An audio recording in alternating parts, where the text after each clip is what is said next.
Welcome back to SciMath videos. So this is a video that all of you should watch before your examination. So these are the do's and do nots for your exams. So firstly, hall ticket. By now you would have taken your hall ticket, and you should not laminate your hall tickets because teachers have to sign. So do not laminate. Take 2-color Xerox of it and keep it here at your home. And also you can when you take the original hall ticket, you can also take a color Xerox with you. So this is about hall ticket. And in a hall ticket, you clearly know what is your venue of your examination. ಇದು ನಮಗೆ ಕರೆಕ್ಟಾಗಿ ಗೊತ್ತಿರಬೇಕು. ಇವಾಗ exam ಶುಕ್ರವಾರದಿಂದ start ಆದರೆ you should know the venue. Many times it will not be in your school, it will be outside in some other school. You should know where is the school. So at least Thursday, go to that school along with your parent, or ask your parent to go and see that school, where that school is. Okay, if you are busy in studying exam, you should know. ಅವತ್ತು ಬೆಳಿಗ್ಗೆ ಹೋಗಿ ಹುಡ್ಕೋತರ ಆಗಬಾರ್ದು. So you should know where is the school. Okay, this is the one thing. Next comes your stationery. So you purchase a pouch which is transparent. So ನಮಗೆ at least you should use ballpoint pen, whether black or blue color. So purchase a ballpoint pen, at least 6-7 you purchase, and for each exam you should take at least 3, better to take 3 ballpoint pens, and make sure all these are of same company, of same color. Okay, and ಎಲ್ಲಾನು ಸ್ವಲ್ಪ ಬರೆದು ನೋಡಿರಬೇಕು. ತುಂಬಾ ಹೊಸದಾದ್ರೆ what happens on that day when you write, it will feel like you will not feel comfortable while writing the new pen, right? So at least use all this pen for at least 10% use this refill. You use when you practice, when you read, use that pen, so that these are not fresh pens when you open. So at least good quality pens, 20 ರೂಪಾಯಿದು, 30 ರೂಪಾಯಿದು, 5 ರೂಪಾಯಿದು, ಕೆಲಸಕ್ಕೆ 10 ರೂಪಾಯಿದು ಕೂಡ ink leak ಆಗುತ್ತೆ. So that is why you make sure that you purchase a quality pens. That is one thing. Number 2 is your stationaries. Means after your pen, you can take a good long scale if you want, you can take, and an eraser, a good eraser, sharpener, compass and protractor. I know now we don't in geometry, we are not using in mathematics much, but still for science you would need. So this is one thing that you need to remember. And with this stationery, which is transparent pouch, you can take a transparent, clean new exam board, exam pad.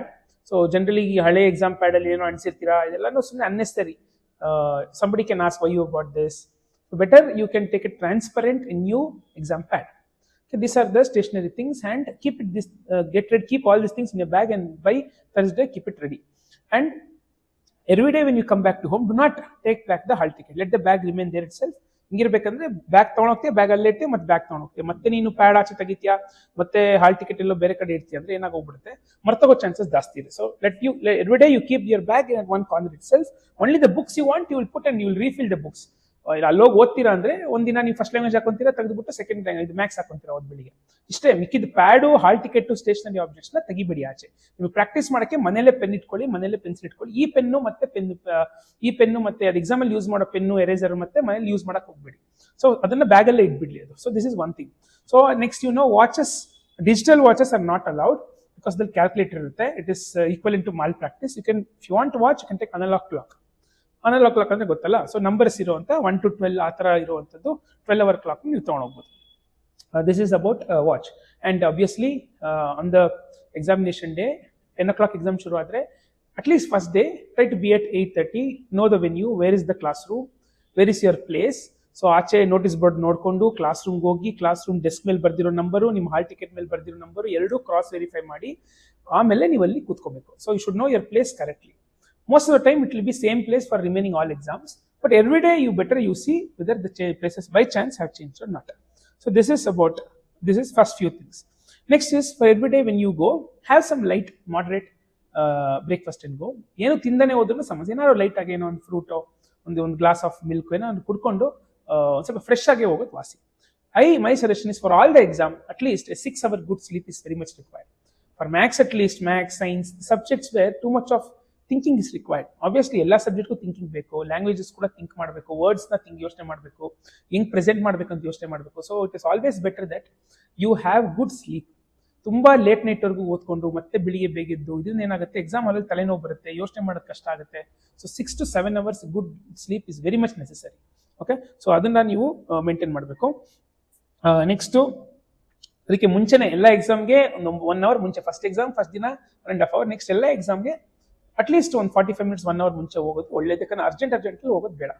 Okay, ಆಮೇಲೆ ಈ ದಿನಗಳಲ್ಲಿ avoid completely junk foods. Chips ಕೂಡ ತಿನ್ನೋದು ಬೇಡ, juice sugary drinks ಕೂಡ you know what will happen, it will have side effects, cold ಬರ್ಬೋದು, ಇನ್ನೇನೋ ಆಗ್ಬೋದು. ಸೊ ಮಜ್ಜಿಗೆ ಕುಡೀರಿ, ಮನೇಲಿರೋ ಊಟ ತಿನ್ನಿ. ಆದಷ್ಟು junk food for next 20 days please avoid. Exam ಆದ್ಮೇಲೆ ಬಿರಿಯಾನಿ ತಿನ್ನೋರಂತೆ.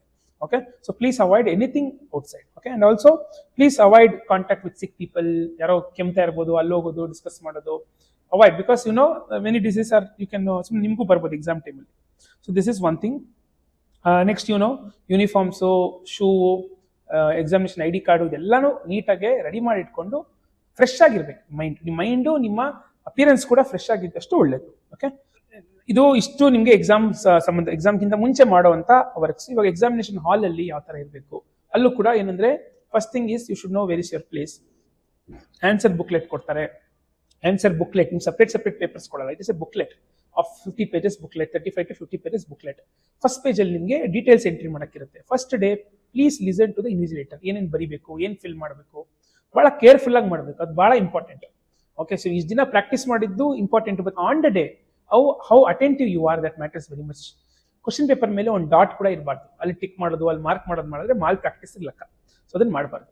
ಸೊ ನೆಕ್ಸ್ಟ್ ಆಬ್ವಿಯಸ್ಲಿ ಈ ಸತಿ ವೆರಿ ಕ್ಲಿಯರ್ಲಿ ನಿಮ್ಮ ಟೀಚರ್ ಹೇಳ್ತಾನೆ ಇರ್ಬೋದು ನೀವು ಕಾಪಿ ಹೊಡಿತಿದ್ದೀರ ಅಂತ, ಬಟ್ ನಿಮಗೆ ವೆಬ್ ಕ್ಯಾಮ್ರಾಸ್ ಇರುತ್ತೆ, ವೆಬ್ ಕ್ಯಾಸ್ಟಿಂಗ್ ಆಗ್ತಾ ಇರುತ್ತೆ, CCTV ಕ್ಯಾಮ್ರಾ ಇರುತ್ತೆ. ಅಂದ್ರೆ ನಿಮ್ಮ ಏನ್ ವೆಬ್ ಕ್ಯಾಸ್ಟಿಂಗ್ ಅಂದ್ರೆ ಏನಂದ್ರೆ CCTV ಮೊದಲೇನಿತ್ತು ಅದು ಸುಮ್ಮನೆ ಯಾರು ನೋಡಿದ್ರೆ ಇತ್ತು. ಇವಾಗ ಅದು ಎಂಟೈರ್ ವಿಡಿಯೋಗಳು ನಿಮ್ಮ ಹೈಯರ್ ಅಥಾರಿಟೀಸ್ಗಳು ನೋಡ್ತಿರ್ತಾರೆ. ಸೊ ಸಡನ್ ಆಗಿ ನೀವು ಆ ಕಡೆ ತಿರುಗಿದ್ರು ಪ್ರಾಬ್ಲಮ್, ಈ ಕಡೆ ತಿರುಗಿದ್ರು ಪ್ರಾಬ್ಲಮ್.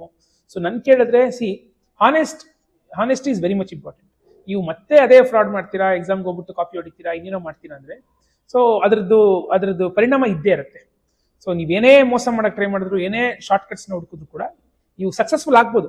ನಾಳೆ ನೀವು ಒಂದು ಚಿಟ್ ತಗೊಂಡೋಗಿ ಅಥವಾ ಎಲ್ಲೋ ಕಾಪಿ ಹೊಡೆದು ಆ ದಿನ ಮಾರ್ಕ್ಸ್ ಕೂಡ ಜಾಸ್ತಿ ಸಿಕ್ಬಿಡ್ಬೋದು.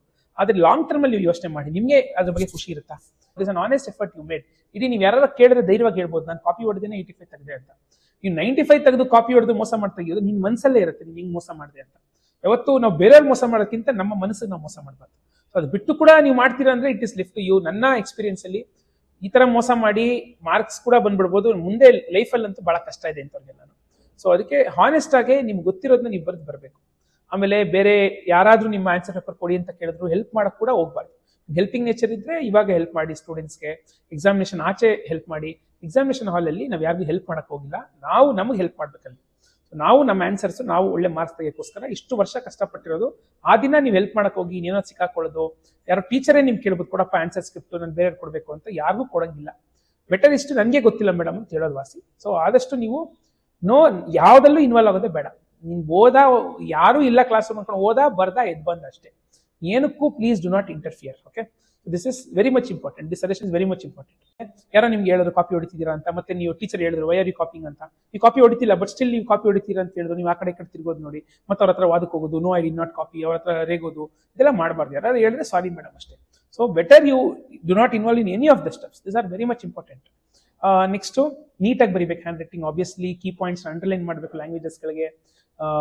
ಆಮೇಲೆ ಮ್ಯಾಥ್ಸ್ ಸೈನ್ಸ್ಗೆಲ್ಲ ಮುಂದೆ ವಿಡಿಯೋಸ್ ಮಾಡ್ತೀನಿ, ಬಟ್ ಬಿಗಿನಿಂಗ್ ಲ್ಯಾಂಗ್ವೇಜ್ ಇರೋದ್ರಿಂದ ಟೈಮ್ನ ಮ್ಯಾನೇಜ್ ಮಾಡಿ ನೀಟಾಗಿ ಬರೀರಿ. ವಿತ್ ದಿಸ್ ಸಜೆಷನ್ಸ್ ಎಕ್ಸಾಮ್ ಆಚೆ ಬಂದ್ಮೇಲೆ ನೀವು ಮತ್ತೆ ಡಿಸ್ಕಸ್ ಮಾಡೋದು ಬೇಡ ಯಾರ ಹತ್ರ. ಯಾಕಂದ್ರೆ ಮತ್ತೆ ಆ ಡಿಸ್ಕಸ್ ಮಾಡಿ ಮಾರ್ಕ್ಸ್ ಕಡಿಮೆ ಆಯ್ತು ಅಂದ್ರೆ ನೆಕ್ಸ್ಟ್ ಎಕ್ಸಾಮ್ ಇಷ್ಟು ಕಷ್ಟಪಟ್ಟೆ ಮಾರ್ಕ್ಸ್ ಹೋಯ್ತು ಅಂತ ಅದೇ ಬೇಸರದಲ್ಲಿ ನೆಕ್ಸ್ಟ್ ಎಕ್ಸಾಮ್ ಮೇಲೂ ಕೂಡ ಅದ್ರದ್ದು ಇಂಪ್ಯಾಕ್ಟ್ ಇರುತ್ತೆ. ಸೊ ಯಾವತ್ತು ನನ್ ಕೇಳಿದ್ರೆ ಎಕ್ಸಾಮ್ ಬರದೆ ಮುಗಿತಷ್ಟೇ, ಇನ್ನೇನ್ ಮಾಡೋಕ್ಕಾಗುತ್ತೆ. ಆಮೇಲೆ ಎಲ್ಲ ಎಕ್ಸಾಮ್ ಆದ್ಮೇಲೆ ಬೇಕಾದ್ರೆ ನೀವು ಕೀ ಆನ್ಸರ್ಸ್ ಬರುತ್ತೆ ಬೋರ್ಡ್ ಇಂದಾನೆ, ನಾವೇ ನಮ್ಮ ಗ್ರೂಪ್ ಅಲ್ಲೆಲ್ಲ ಹಾಕ್ತೀವಿ, ನೋಡ್ಕೊಳ್ಳಿ. ಸೊ ಅಲ್ಲಿ ನೀವು ಮುಂಚೆ ಎಕ್ಸಾಮ್ ಆದ ತಕ್ಷಣ ಡಿಸ್ಕಸ್ ಮಾಡೋ ಅವಶ್ಯಕತೆ ಇಲ್ಲ. ಸೊ ನನ್ ಕೇಳಿದ್ರೆ ಬೆಳಿಗೊತ್ತು ಡಿಸ್ಕಸ್ ಮಾಡೋ ಅವಶ್ಯಕತೆ ಇಲ್ಲ. ಬೆಳಿಗೊತ್ತು ನಿಮ್ಗೆ ಏನ್ ಗೊತ್ತು ಬೇಕಾದ್ರೆ ರಿವಿಷನ್ ಮಾಡ್ಕೊಳ್ಳಿ. ಬೇರೆ ಹತ್ರ ಡಿಸ್ಕಸ್ ಮಾಡೋದು, ಅವನೇನ್ ಓದ್ತಿದ್ದಾನೆ ಇವನೇನ್ ಓದ್ತಿದ್ದಾನೆ ನಾನು ಯಾಕೆ ಅದು ಓದಿಲ್ಲ, ಇದೆಲ್ಲ ಕಂಪಾರಿಸನ್ ಬಿಟ್ಬಿಟ್ಟು ನಿಮಗೆ ಏನ್ ಗೊತ್ತು ನೀವು ಒಂದು ಓದ್ಕೊಂಡು ಹೋಗಿ. ಇಲ್ಲ ನನ್ ಕೇಳಿದ್ರೆ ಲಾಸ್ಟ್ 1 hour ಏನು ಮಾಡಬಾರ್ದು, ಫ್ರೀ ಆಗಿರ್ಬೇಕು ಮೈಂಡ್, ಖುಷಿಯಾಗಿ ಯಾವುದೇ ಪ್ರೆಷರ್ ಇಲ್ದೇನೆ ಇದೊಂದು ಮಾಮೂಲಿ ಎಕ್ಸಾಮ್ ಅಂತ ನೀವು ಹೋಗೋ ಹತ್ರ ಇರ್ಬೇಕು. ಆಮೇಲೆ ರಿಜಿಸ್ಟರ್ ನಂಬರ್ನ ನೋಡ್ಕೊಳ್ಳಿ. ರಿಜಿಸ್ಟರ್ ನಂಬರ್ನ ಹಾಲ್ ಟಿಕೆಟ್ ಇಂದ ನೋಡ್ಕೊಂಡೇ ಪ್ರತಿದಿನ ಬರಬೇಕು. ಫಸ್ಟ್ ದಿನ ನೋಡ್ಕೊಂಡು ಬರ್ತೀರಾ, ಸೆಕೆಂಡ್ ದಿನ ನೋಡ್ಕೊಂಡು ಬರ್ತೀರಾ, ಆಮೇಲೆ ನಿಮ್ಗೆ ಅಯ್ಯೋ ಇದೇನು ಗೊತ್ತಲ್ಲ ಅಂತ ನೋಡ್ದೇ ಬರೋದು ತಪ್ಪಾಗ್ಬೋದು. So make sure that you write proper register number. ಮಿಕ್ಕಿದ್ ಏನೇ ಇತ್ತು ನಿಮ್ಮ ಯೂನಿವರ್ಸಿಟಿ ಹೇಳ್ತಾರೆ. ವೈಟ್ನರ್ ಯೂಸ್ ಮಾಡೋದು ಇದೆಲ್ಲ ಮಾಡಬಾರ್ದು. ಸ್ಕ್ರಾಚ್ ತಪ್ಪಾದ್ರೆ ಒಂದು ಸ್ಕ್ರಾಚ್ ಅಷ್ಟೇ. Okay, so these are the things you need to keep in your mind. With this suggestions all the best for your examinations.